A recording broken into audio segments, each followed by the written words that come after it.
Ya pemirsa, di tengah kenaikan harga batubara, saham-saham emiten komoditas ini mulai menggeliat. Salah satunya saham PT Indika Energi Tbk. Lalu bagaimana sebetulnya target kinerja Indika Energi di tengah kenaikan harga batubara? Dan sejauh apa proses diversifikasi bisnis emiten berkode INDY itu? Nah, untuk membahasnya kita telah terhubung dengan Wakil Direktur Utama dan Grup CEO Indika Energi, Aziz Arman. Pak Aziz, selamat pagi. Selamat pagi, Mbak Patricia. Baik, Pak Aziz, berbicara soal harga batubara yang kemudian terus menguat. Apakah ini akan dimanfaatkan Indika untuk menggenjot produksi? Sebenarnya kita sudah melakukan revisi rencana produksi dari kurang lebih 31,5 juta ton menjadi kurang lebih 37 juta ton. Oke, artinya kenaikan harga batubara yang cukup signifikan dalam 6 bulan terakhir kemudian merubah rencana produksi di tahun ini, Pak Aziz.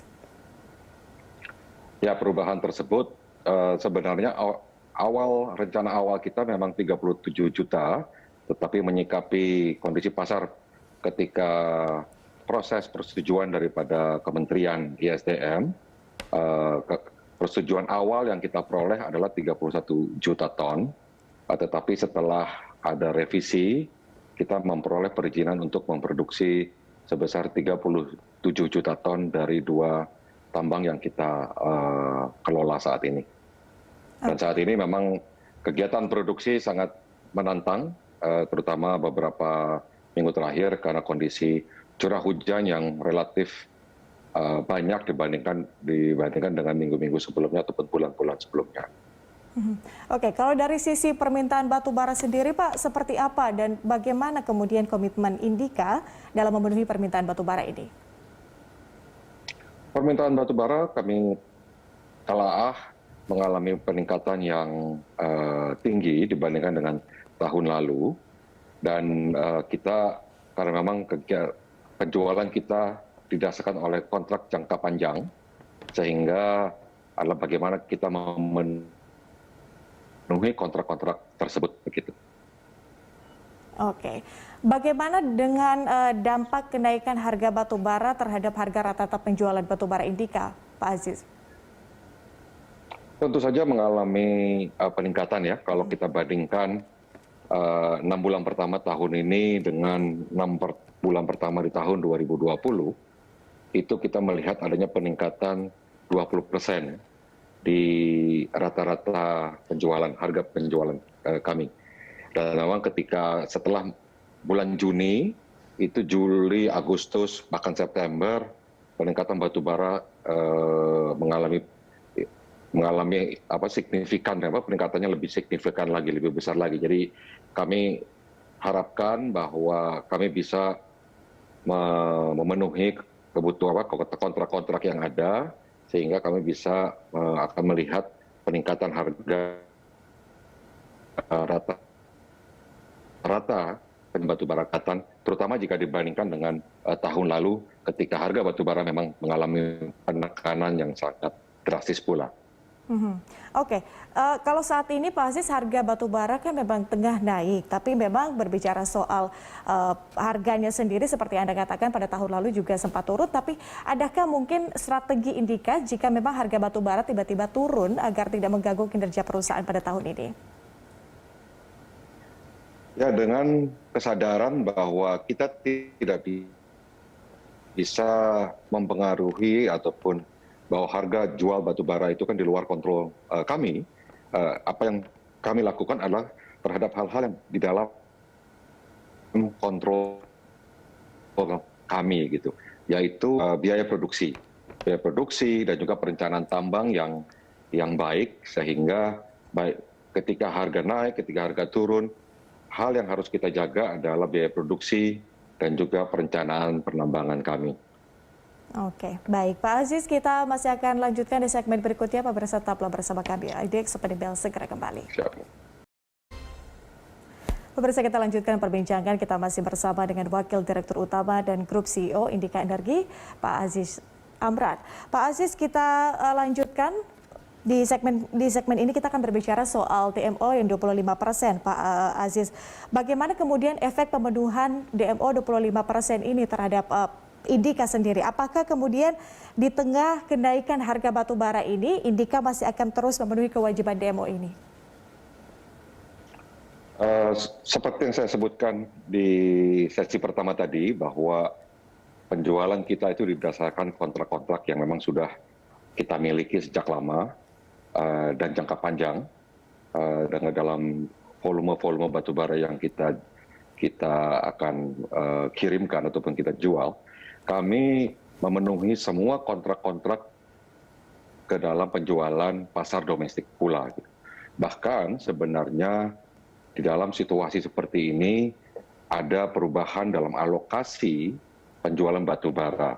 Ketika Mbak Patricia menyebutkan 25%, kenyataannya untuk Indika Energy di 6 bulan pertama tahun 2021 ini, kurang lebih 35% dari penjualan kami itu dialokasikan ataupun diarahkan kepada pasar domestik. Jadi pemenuhan kontrak domestik, pasar domestik itu selalu kita penuhi.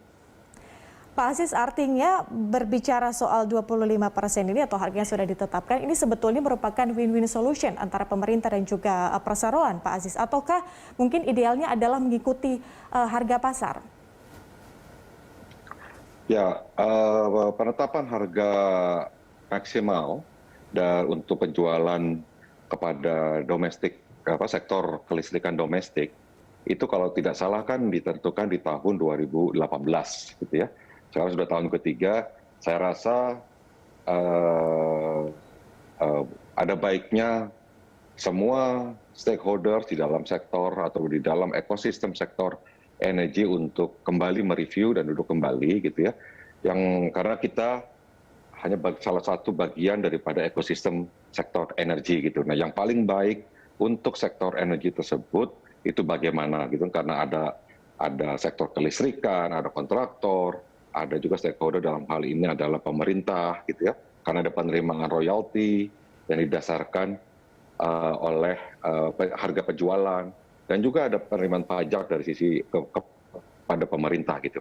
Nah, semua faktor ini mungkin ada baiknya saya rasa untuk kembali duduk dan bagaimana yang terbaik untuk ekosistem sektor energi, gitu. Bukan salah satu ataupun bagian-bagian ekosistem sektor energi tersebut.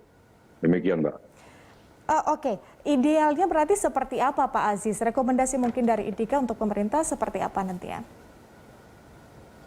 Ya, sebenarnya kita tetap pada saat ini kita tetap memenuhi kontrak-kontrak penjualan kepada sektor kelistrikan pasar domestik, ya, karena itu adalah kontrak yang harus kita penuhi, gitu ya. Nah, di dalam sini ketika harga meningkat, sebenarnya kan pendapatan royalti itu mengalami peningkatan pula, gitu ya. Nah, ini apakah royaltinya, peningkatan penerimaan yang didasarkan oleh harga pasar itu bisa digunakan untuk memberikan support yang berbeda dalam bentuk yang berbeda, gitu ya. Nah, hal-hal ini saya tidak mengatakan mana yang terbaik saat ini, tetapi ada baiknya mari kita duduk melihat insentif dan disinsentif untuk semua bagian daripada ekosistem sektor energi yang mana yang paling baik, gitu. Karena pada akhirnya ketersediaan, keberlangsungan sektor energi, pemenuhan listrik, ya, itu adalah suatu hal yang harus kita perhatikan bagi seluruh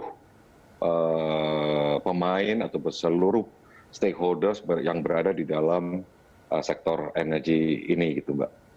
Oke, artinya masih perlu dikaji ulang terkait dengan hal ini. Kemudian Pak Aziz berbicara soal kinerja anak usaha dari Indika, khususnya potensi pekerjaan di luar sektor batubara, seperti apa sekarang ini, Pak Aziz? Baik, kalau yang di luar sektor batubara yang sudah kita lakukan kan investasi kita di tangki penyimpanan bahan bakar, ya, teknologi dan sektor pertambangan non batubara, yaitu tambang emas, gitu ya. Tambang emas sendiri kita baru saja menyelesaikan transaksi pengambil alihan perusahaan yang namanya Nusantara, itu yang perusahaan listed company di Australia, ini, dan ini tahapannya adalah tahapan konstruksi, jadi masih dan alhamdulillah saat ini sudah sesuai dengan harapan-harapan dari sisi pengembangan tahapan pengembangannya gitu ya. Itu yang pertama. Kedua, yang tadi logistik ataupun tempat tangki penyimpanan itu ini baik sekali, terutama dibandingkan dengan tahun lalu ya, karena memang baru mulai beroperasi di kuartal keempat tahun 2020 gitu. Jadi tahun ini kita akan melihat operasional secara tahun penuh gitu. Hal-hal yang lain yang PL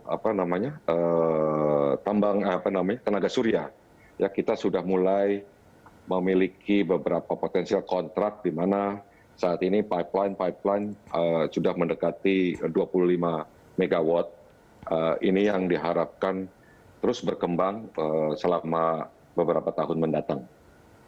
Oke, Pak Aziz, di berita sebelum kita memulai dialog pada pagi hari ini juga ada juga sempat mention bahwa ada kemudian target 50-50 yang ditetapkan oleh Indika antara bisnis batubara dan juga non batubara. Nah, ini di tahun 2025 ini seperti apa kemudian strategi yang sudah disiapkan dan seberapa besar optimisme bahwa ini akan tercapai di tahun 2025 nanti? Ya, memang dalam kondisi harga batubara yang meningkat, target tersebut semakin menantang ya, karena kan kita ukurannya adalah pendapatan begitu. Tetapi kita tetap fokus terhadap investasi kepada sektor non batubara, dan kita sudah berkomitmen pula tidak melakukan lagi investasi di sektor batubara, di tambangnya ya maksud saya. Dan juga strategi melakukan divestasi terhadap aset-aset yang saat ini kita miliki yang berada di sektor batubara gitu.